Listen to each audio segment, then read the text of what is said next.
Today we're doing a dumbbells only leg day workout. We just uploaded a dumbbells only full upper body workout, so you can actually pair these two workouts, the full leg and full upper, for a 2 times per week dumbbell only routine if that is something that you are interested in. This workout can be done from the gym or from home if you have access to adjustable dumbbells. And this workout will obviously be best for individuals who are looking to gain strength and build muscle. So this is a general strength and hypertrophy workout routine. Let's get into it, but first I want to talk to you about our coaching group.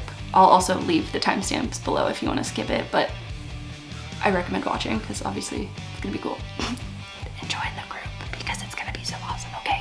If you want to join our new private coaching group, we are opening it soon and I'm so freaking excited about it. One of the many perks that you get access to in the group is our modifiable training, nutrition, and habit tracker via Google Sheets. Through this tool alone, you can track your monthly workouts, track your progress in strength from week to week and month to month, keep yourself accountable by checking off the days you achieve your daily, weekly, and monthly habits, shop for groceries with a budget, plan your meals using your grocery list. There's also a food database for all of your favorite grocery items and prices and the benefits of those foods already stored. In addition to that, there's an exercise library with access to video tutorials and a 1-rep max calculator, which is very helpful in determining whether you're making progress, especially when you're not constantly testing your strength. You'll also get access to your meal log and self check-ins. These are things that I use more so with one-on-one clients to help determine whether they're on the right path, but this is something that you can completely do on your own with self accountability as well, and you'll learn more how to do that within the group. So with that, if you are interested in signing up, head to flexclub.fit to learn more about joining our accountability group. You can also learn more about one-on-one coaching there, and let's get into the video. We are starting today's workout with dumbbell squats. We are doing goblet squats, but if you have access to 2 lighter dumbbells, you can also do it the way Brian is doing it here on the right. Now for the setup, you are going to grab 1 heavy dumbbell or 2 lighter dumbbells.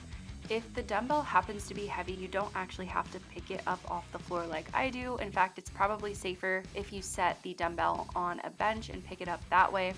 With goblet squats specifically, you want to make sure you're keeping that weight close to your chest and keeping your chest upright the entire time. You can help do this by squeezing your shoulders back to help keep that engagement. As far as foot stance, this really is up to your own preference. Just make sure that your knees are not caving in, and you also don't want to be too narrow because the dumbbell does have to pass through your legs.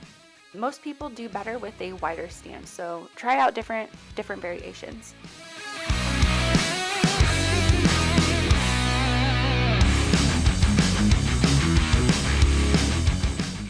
And because this is a superset, we are going to immediately go into our dumbbell hip thrust next.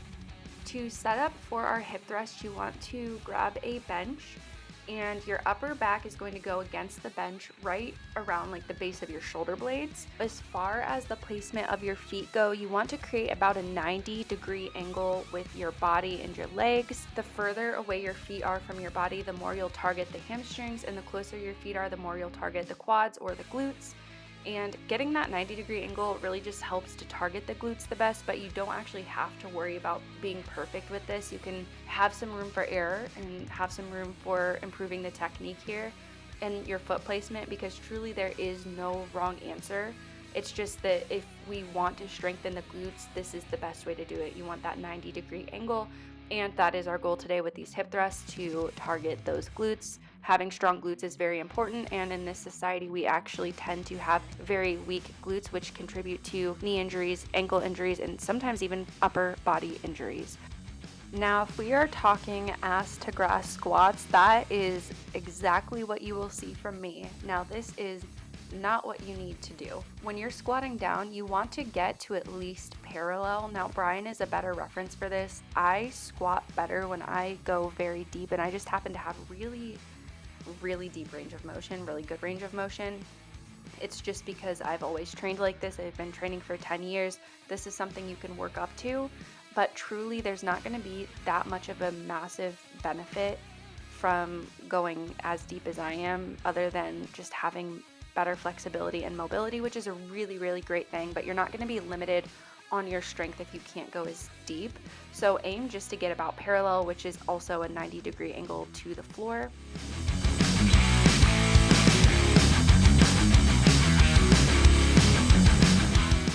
If you don't have access to a bench, you can also do glute bridges down on the floor. It's the same thing. The only difference between the glute bridge and the hip thrust is that you're performing the movement on the floor versus on the bench like we are here.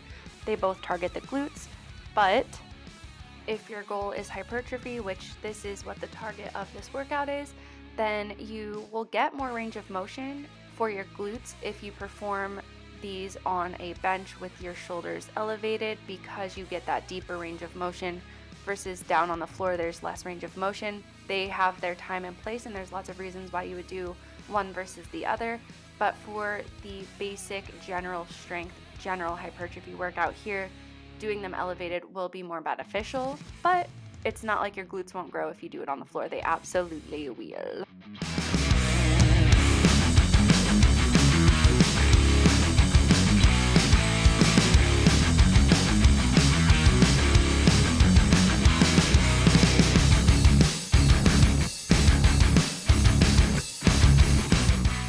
Okay, now we're going to talk about our knees, because this is one that tends to come up a lot in conversation and tends to have a lot of questions.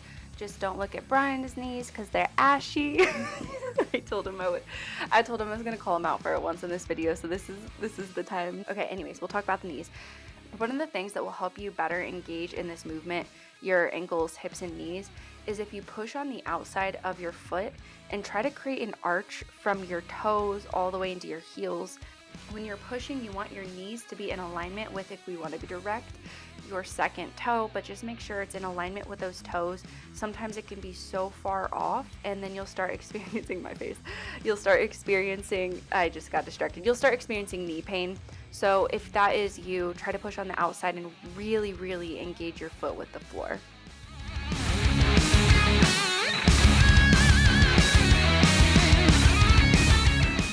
One of the tips to engage your glutes better if you're struggling with this in the movement is to not overextend your lower back. It's pretty hard to tell whether you're extending your low back though if you don't have anyone watching you. So some things that you can do to help guide yourself through this is to make sure that you're lifting your hips high enough, squeezing your glutes, squeezing your butt, and also make sure you're keeping your chin tucked, make sure you're keeping your chin tucked, and make sure you're also not flaring your rib cage. So something you can think of is keeping your chest closed or keeping your rib cage closed, or think of bringing your ribs to your hips, and this will help you from overextending in the low back, which tends to be one of the bigger things many people struggle with here. So be mindful of those things. Next, we are moving into our dumbbell RDLs. With the setup for this, you want your feet to be about shoulder width apart. You can bring them a little bit closer and kind of play around with your stance if you would like to, but generally shoulder width apart. You'll hinge those hips back with just a slight bend in those knees. You'll want the dumbbells to slide up and down your legs for this movement. Now there are variations where you can allow the dumbbells to travel away from your body, but here for this movement, we really don't want to do that. You want to make sure you're engaging your lats. And when you're coming up, you want to stand tall and not over thrust the hips. Instead, think of a string pulling your head towards the ceiling as you stand, and this will help you to better engage your glutes and really feel the movement.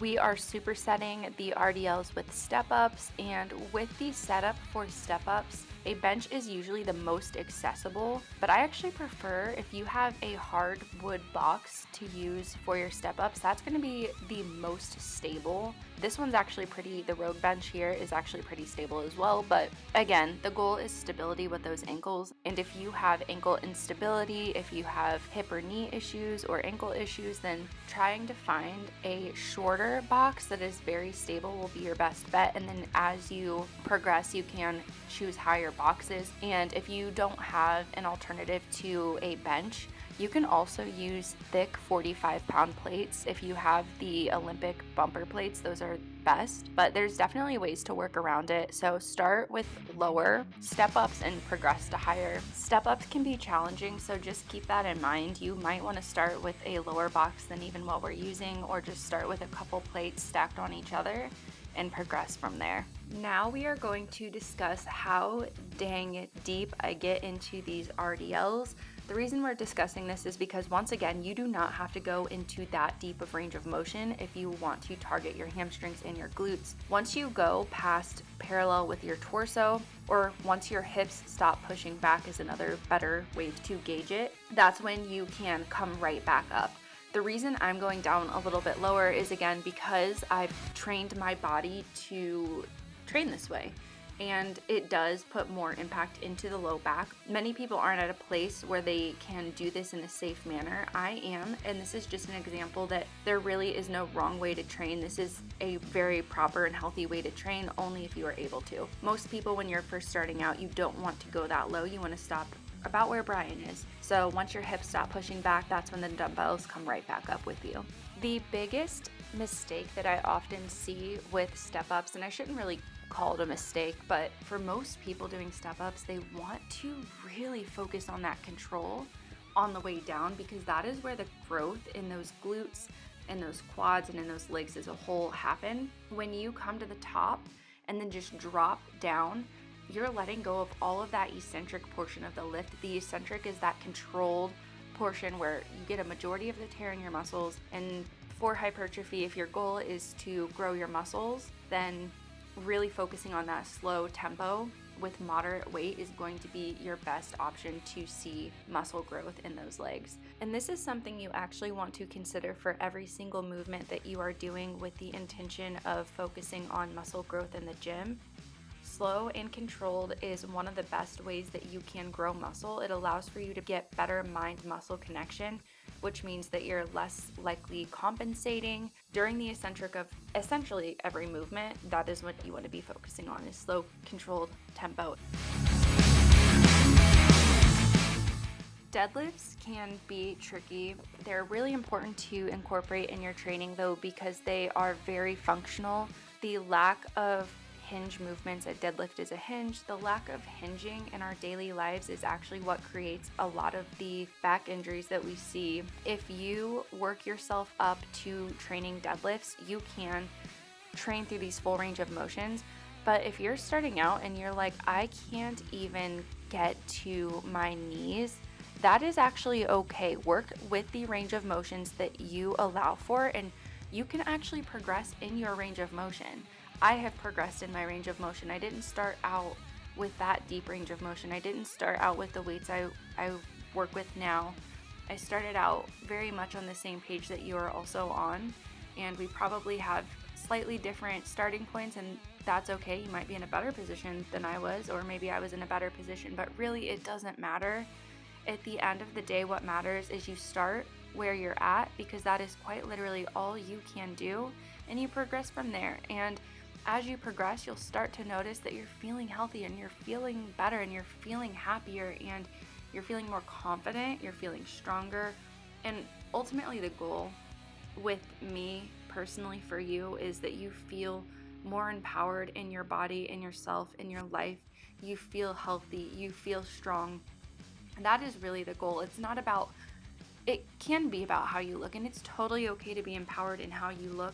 But ultimately, that is not everything. That's not why I started training. I started personal training and training myself ultimately because of my mental health. And I just wanted to feel empowered. I wanted to feel like I had value, and I didn't really feel like that when I was younger. So training was kind of my space that allowed me to build confidence in myself that I could actually accomplish things without any pressure on anything. So hopefully, if you're feeling like a lot of pressure, you just want to train for self-care, you just want to train for general strength and feel good and feel healthy and feel strong and feel empowered, then training like this can also help you with that. There's so many other ways that you can train. Of course, this is a hypertrophy workout. We will show you so many other variations of how you can combine movements to feel good and feel empowered, but hypertrophy is one of the commonly asked about types of workouts, so that's why we're starting with this first. But this is not the only way you have to train. You don't even have to train with these rep ranges. You can just take these movements and completely change how you're doing it. So training is fun. Training has so many dang benefits to it that go beyond just the physical health. So I really hope that you get to experience that with your training as well. I will talk more about how to perform these lateral lunges on our second set. These ones are very tricky though, so we'll give you some alternative exercises for this as well. But now we're on to dumbbell swings. And of course you can just use a kettlebell, but this is meant to be a dumbbell only workout. There's a couple different ways you can do this movement. As you can see, if you have 2 lighter dumbbells, you can perform it the way Brian is doing it. And if you have 1 heavier dumbbell, you can perform it the way I'm doing it. Holding a kettlebell, I will say, is much easier, but using a dumbbell is usually more accessible, especially because most gyms do not have a wide variety of heavier kettlebells. So dumbbells are always a good option. It is harder to grip, so just keep that in mind, but as you build your grip strength, you'll also be able to grip the dumbbell better too. With lateral lunges, these ones tend to be pretty tricky because they're training parts of our bodies that we don't often train once again during our daily lives. So I would recommend trying this without weight first, honestly. And you want to make sure that you're not stepping out too wide. Our leg that's not stepping out, you want that leg to stay straight, but honestly, for a lot of people, it's very hard to do that. If you notice that's the case for you, then you can try a very similar variation to this movement called a Cossack squat, which is essentially just keeping your feet planted and standing up. So see how we bring our feet together at the top? Instead of doing that, we would come up but keep our feet planted so they stay wide. So that will make it a little bit easier as you get better with this movement. With your swings, one of the common mistakes you'll see is people trying to use their upper body and their arms to complete the movement. See how all of that force and tension is coming from those hips and those glutes? Make sure that all of that force from the start, from the very start of your setup, when you pull back, it's all coming from the hips. Now, if you notice that your knees cave when you squat, you may also notice you have some trouble with knee stability in this movement as well. Be very mindful. You can watch yourself in the mirror to watch your form and watch your knees, your ankles, and your hips, and make sure that they're just moving in alignment. You want the knees pointing in the same direction as the toes, generally similar to the squats. And just be really careful with these. You can move slower. The slower you move, the harder it will be, but the better engagement that you will have with the correct muscles that you are meant to utilize in most cases. So if this is hard, drop the weight. You can even hold on to a cable machine like the machines that are right behind us.